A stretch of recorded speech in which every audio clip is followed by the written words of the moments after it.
ओम नमः शिवाय। ओम नमः शिवाय नमः।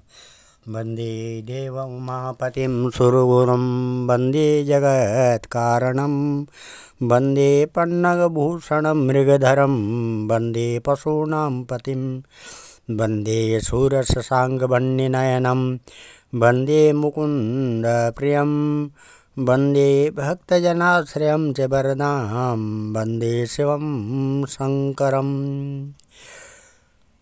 सुताम्रपर्णे जलराशियोगे निवेद्य सेतुं वृषकेरसङ्ख्ये श्रीरामचन्द्रेण समर्पितं तं रामेश्वराख्यं नियतं नमामि। मन्दाकिनीशाकनिका समाजे निषेव्यमाणं पिशितासने सदैव भीमादिपदप्रसिद्धं तं शङ्करं भक्तहितं नमामि। सानन्दमानन्दवने वसन्तम् आनन्दकन्दं हतपापवृन्दं वाराणसीनाथमनाथनाथं श्रीविश्वनाथं शरणं प्रपद्ये। एलापुरे रम्यविशालकेऽस्मिन् समुल्लसन्तं च जगद्वरेण्यं वन्दे महोदारतस्वभावं धृष्णेश्वराख्यं शरणं प्रपद्ये। ज्योतिर्मयद्वादशलिङ्गकानां शिवात्मनां प्रोक्त इदं क्रमेण स्तोत्रं पठित्वा मनज्योतिभक्त्या फलं तदालोक्य निजं भजेमः। शरद एकादशी तिथि, जिसको पापांकुशा एकादशी कहते हैं, उस उपलक्ष्य में हम भगवान शिव शंकर के चरण कमलों में नतमस्तक होकर के ये वायव्य संहिता, शिव पुराण के वायव्य संहिता पूर्व खंड का चौथा अध्याय रति की प्रार्थना पर शिवजी द्वारा कामदेव को पुनः जीवित करना, इस कथा को कहेंगे। और एकादशी है, एकादशी के पर्व पे इसको कहते हैं पापांकुशा एकादशी। ब्रह्मा जी बोले, है नारद, जब स्त्रियां शंकर जी के वचन सुनकर लज्जित होकर काठ की पुतलियों के समान चुप होकर स्थिर हो गई, तो उस समय भगवान को प्रसन्न जानकर रति ने कहा, प्रभु, आपने तो पत्नी को प्राप्त कर लिया, लेकिन मेरे पति कामदेव को बेकार ही खत्म कर दिया। इस समय आपके विवाह को देखकर मुझे छोड़कर सबको हर्ष हो रहा है, अतएव आप कृपा करके मेरे पति को जीवित कर दीजिए। यह कहकर रति रोने लगी। रति को रोती देखकर सब लोगों को अति दुख हुआ। रति ने अपने जले हुए पति की भस्म जो बांधी हुई थी, उस पोटली को उसने भगवान सदाशिव जी के सामने रख दी। भगवान ने रति तथा देव पत्नियों को दुखी जानकर उस भस्म की ओर अमृत दृष्टि से देखा, तो कामदेव तुरंत जीवित होकर उस पोटली में से बाहर निकल आया। यह देखकर रति और अन्य सभी स्त्रियां परम आनंद को प्राप्त हुई। कामदेव हाथ जोड़कर भगवान सदाशिव जी की स्तुति करने लगा। भगवान श्री सदाशिव जी महाराज ने कामदेव से कहा, कामदेव, अब तुम किसी प्रकार की चिंता मत करो और बाहर जाकर मेरी बारात में बैठो। भगवान की आज्ञानुसार कामदेव वहाँ से बाहर निकलकर हमारे पास आया और मुझको तथा भगवान श्री विष्णु को नतमस्तक होकर प्रणाम किया। उस समय हमने कामदेव को आशीर्वाद दिया कि तुम भगवान श्री सदाशिव जी और भगवती पार्वती जी के सदा सदैव प्रिय रहो। अब तुम्हें किसी प्रकार का भय नहीं रहेगा। तुम आनंद पूर्वक हमारे साथ बैठो। और कामदेव देवताओं की पंक्ति में बैठ गया। फिर 5वां अध्याय है, शंकर जी का पार्वती के साथ भोजन करना। श्री ब्रह्मा जी बोले, है नारद, अब आगे की कथा सुनो। इधर कामदेव जी देवताओं की पंक्ति में हमारे साथ बैठ गया, उधर भगवान श्री सदाशिव जी महाराज ने पार्वती को अपनी बाईं ओर बिठाकर भोजन करवाया और स्वयं भी भोजन किया। हम तो भोजन करने के पश्चात बारात के निवास स्थान की ओर रवाना हो गए और स्त्रियां भगवान सदाशिव को निवास भवन में ले गई। वह घर बेहद सजा हुआ था। सैकड़ों रत्नों के दीपक जगमगा रहे थे एवं रत्न जड़ित कुंभ तथा पत्र आदि स्थापित थे। रत्न जड़ित दर्पण थे। जगह जगह मणियुक्ता आदि जड़ित होकर शोभा बढ़ा रहे थे। श्वेत चमर भी ढके हुए थे। उस स्थान स्थान पर बड़े बड़े चित्र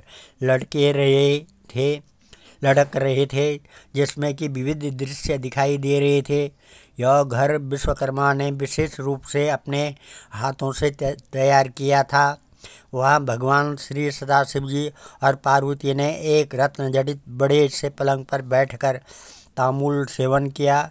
पलंग के चारों तरफ मोतियों की झालरें लटक रही थी। पलंग के पास ही चंदन, अगरबत्ती तथा कस्तूरी के पात्र रखे थे जिनकी सुगंध से वह घर महक रहा था। कमरे की सजावट देखकर भगवान अति प्रसन्न हुए। सुंदर भवन की शोभा देखते देखते उस रत्न जड़ित पलंग पर सो गए। वह रात्रि इस प्रकार बीत गई। जब भोर हुआ तो नाना प्रकार के बाजे बजने लगे। इधर जनवासे में सब देवता उठे। भगवान श्री विष्णु ने धर्मराज से कहा कि वह भगवान श्री सदाशिव जी को जगा कर ले आवें। तब धर्मराज ने महाराज हिमांचल के महल में जाकर भगवान सदाशिव जी महाराज से प्रार्थना की, प्रभु अब आप कृपा करके उठिए, जनवासे में चलकर सबको आनंद प्रदान कीजिए। सब देवतागण आपकी राह देख रहे हैं, आपके दर्शनों के इच्छुक हैं। धर्मराज की बात सुनकर भगवान शंकर जी बोले, हे धर्मदेव तुम जाओ, मैं अभी आ रहा हूँ। इसके पश्चात भगवान श्री सदाशिव जी महाराज सबको शीश झुकाते हुए बड़ों से आज्ञा लेकर जनवासे की ओर चल दिए। आज हम इस कथा को यहीं पर विराम देते हैं। कल 6वां अध्याय है, शिव तथा देवताओं द्वारा हिमांचल से विदाई के लिए प्रार्थना करना। ओम नमः वंदे देव उमापतिं सुरगुरुं वंदे जगत कारणं वंदे पन्नगभूषणं मृगधरं वंदे पशूनां पतिं वंदे शूरशशाङ्कवह्निनयनं वंदे मुकुन्द प्रियं वंदे भक्तजनाश्रयं च वरदां वंदे शिवं शंकरम्। अब काल भैरवाष्टक है। देवराज सेव्यमान पावना नृपंकजं व्यालयज्ञसूत्र इंदुशेखरं कृपाकरं नारदादि योग वृंद वंदितं दिगंबरं काशिकापुरादनाथ काल भैरवं भजे। भानुकोटिभास्वरं भवाब्दितारकं परं नीलकण्ठईप्सितार्थदायकं त्रिलोचनं कालकाल अम्बुजाक्ष अक्षशूल अक्षरं काशिकापुरादिनाथ काल भैरवं भजे। शूलटङ्कपाशदण्डपाणिमादिकारणं श्यामकाय आदिदेव अक्षरं निरामयं भीमविक्रमं प्रभुं विचित्रताण्डवप्रियं काशिकापुरादिनाथ कालभैरवं भजे। मुक्तिमुक्तिदायकं प्रशस्तचारुविग्रहं भक्तवत्सलं स्थितं समस्तलोकविग्रहं विनीक्वणं मनोज्ञहेमकिङ्कणीलसत्कटिं काशिकापुरादिनाथ कालभैरवं भजे। धर्मसेतुपालकं त्वधर्ममार्गनाशकं कर्मपाशमोचकं सुशर्मदायकं विभुं स्वर्णवर्णशेषपाशशोभिताङ्गमण्डलं काशिकापुरादिनाथ कालभैरवं भजे। रत्नपादुका प्रभाविरामपादयुग्मकं नित्यमद्वितीय इष्टदैवतं निराञ्जनं मृत्युदर्पणासनं करालदृष्टमोक्षणं काशिकापुरादिनाथ कालभैरवं भजे। अट्टहासभिन्नपद्मजाण्डकोशसन्ततिं दृष्टिपातनष्टपापजाल उग्रशासनम् अष्टसिद्धिदायकं कपालमालिकन्दरं काशिकापुरादिनाथ कालभैरवं भजे। भूतसङ्गनायकं विशालकीर्तिदायकं काशीवासलोकपुण्यपापशोधकं विभुं नीतिमार्गकोविदं पुरातनं जगत्पतिं काशिकापुरादिनाथ कालभैरवं भजे। कालभैरवाष्टकं पठन्ति ये मनोहरं ज्ञानमुक्तिसाधनं विचित्रपुण्यवर्धनं शोकमोहदैन्यलोभकोपतापनाशनं प्रयान्ति कालभैरवान्द्रिसन्निधिं नरा ध्रुवम्। श्रीमत्शंकराचार्य विरचितं कालभैरवाष्टकं शंकरार्पणमस्तु। सर्वे भवन्तु सुखिनः, सर्वे सन्तु निरामया, सर्वे भद्राणि पश्यन्तु, मा कश्चित् दुःखभाग् भवेत्। धन्यवाद।